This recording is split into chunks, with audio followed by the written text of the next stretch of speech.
थोड़े मार बे कैसे प्रेम से बोल दुर्गा मैया की जय। लक्ष्मी माता चरण दबात है और चरण दबात है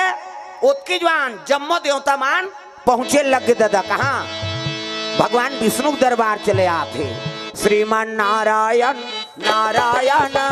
नारायण श्रीमन नारायण नारायण नारायण लक्ष्मी नारायण नारायण नारायण श्रीमान नारायण नारायण नारायण श्रीमन नारायण नारायण नारायण नारायण नारायण प्रेम से बोल दुर्गा मैया की जय। और भगवान विष्णु जी देख के जम्मो देवता प्रणाम करे लगे प्रणाम महाराज कैसे आते हो जी सब देवता का बतान महाराज कैसे ऐसे ऐसे ऐसे अब ऐसे ऐसे ऐसे ऐसे ऐसे ऐसे तान ऐसे ऐसे ऐसे वो तो मारा थे का कथे कौन